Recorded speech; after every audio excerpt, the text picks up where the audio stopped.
अस्सलाम वालेकुम, welcome back to Al beginner. इस वीडियो में कुछ पेयर हैं जो सेलेक्टेड हैं, मैं उनका एनालिसिस करूँगा और आपके सामने अपना व्यू रखूँगा।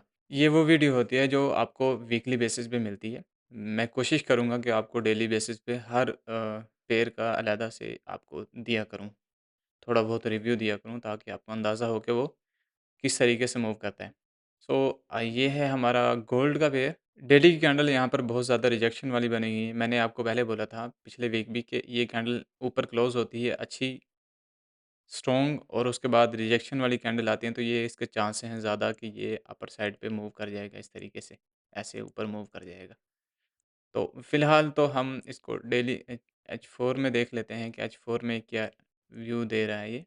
H4 में ये एक इसका ये वाला लेवल है, ठीक है? और ये हो सकता है इससे भी थोड़ा नीचे आ सकता है, इस वाले लेवल तक भी आ सकता है और यहाँ से ये रिवर्स ले सकता है। यहाँ तक पहले भी आ चुका है और आकर दोबारा से रिवर्स ले चुका है, लेकिन हम कोशिश करेंगे कि थोड़ा हमें इस जो ये पैटर्न बनाया है इसने यहाँ पर, ठीक है? ये वाला पैटर्न जो बनाया है, इसको ये फ़ॉलो करे थोड़ा और कुछ इस तरीके का बनाकर फिर हमें यहाँ पर कुछ इस तरह की एंट्री दे, तभी हम इसमें एंट्री लेंगे और हमारे लिए ये फ़ायदेमंद होगी। अदरवाइज़ ये हमें धोखा भी दे सकता है, ठीक है? परेशान नहीं होना लेकिन मोहतात ज़रूर रहना है। इसके अलावा हम देख लेते हैं यूरो यूएसडी। जी, डेली के टाइम फ्रेम में ये इसने वही अभी फ़िलहाल के लिए तो उसी स्ट्रक्चर को फ़ॉलो कर रहा है, जो हम सोच के बैठे हुए हैं, ठीक है? इस वाले लेवल तक आया है, दोबारा से यहाँ से रिजेक्शन खाई है और यहाँ से दोबारा से वहीं से ही उसी पैटर्न से ये नीचे सपोर्ट लेकर आ रहा है और अभी इसको भी ब्रेक कर चुका है, ब्रेक करके नेक्स्ट टारगेट इसका ये वाला होने वाला है, ठीक है? ये आपने ध्यान में रखना है। ये होने वाला है तो आप इसको कंसीडर कर सकते हैं। जैसे-जैसे आपको अपनी स्ट्रैटेजी के मुताबिक इसके अंदर सेल की कोई ट्रेड मिले तो आप इसमें एंटर हो सकते हैं। फिर आ जाता है जीबीपी यूएसडी। जी, हमारा ये व्यू था, ठीक है? हम इसको शॉर्ट ही कर रहे थे। ये दूसरे-तीसरे वीक हो गया है, हम इसको शॉर्ट ही कर रहे थे, लेकिन ये अभी भी फ़िलहाल जो है वो शॉर्ट में ही है। शॉर्ट मतलब सेल में ही है और ये मज़ीद सेल में जा सकता है, ठीक है?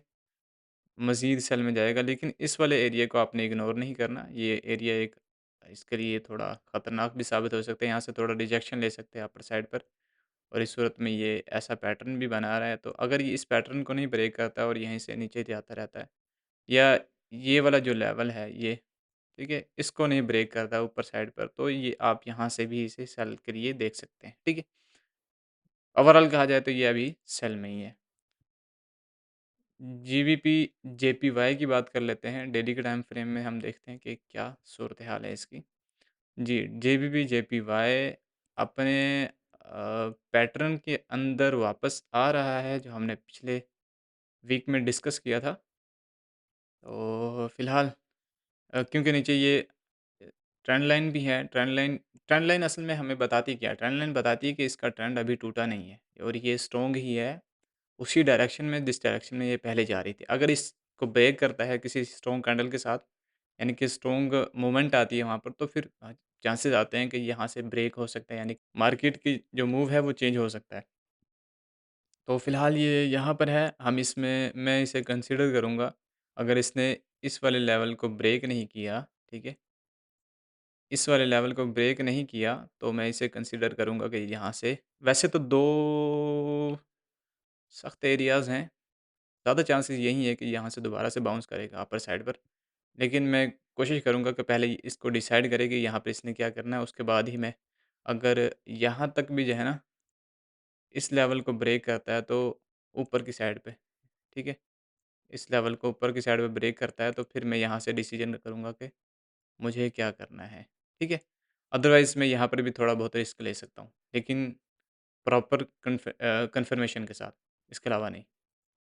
यूएसडी जेपीवाई यूएसडी जेपीवाई अब देखो मैंने ना कुछ कॉमन से पेयर रखे हुए हैं और सब में मैं ट्रेड नहीं कर रहा होता है 100 में सही है, तो ये चीज़ें आपने ध्यान में रखनी है।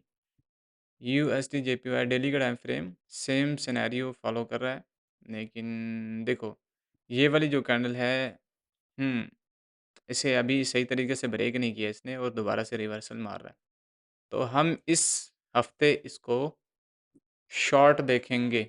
मैं कोशिश करूँगा कि अगर ये इस वाले लेवल को ब्रेक कर लेता है ना नीचे की साइड पर इस वाले लेवल को, ठीक है? नीचे ब्रेक कर लेता तो मैं इसको इस वाले लेवल तक शॉर्ट करूँगा, इस वाले लेवल तक, यहाँ तक। और ये छोटा-मोटा मूव नहीं होता भाई, परेशान ना हुआ करो अगर सोचते हो कि तुम छोटा-मोटा मूव है, 150 पिप का मूव है, इसमें से मुझे 100 पिप भी मिल गया तो काफ़ी होता है, सही है 50 पिप मिल गया तो काफ़ी होता है।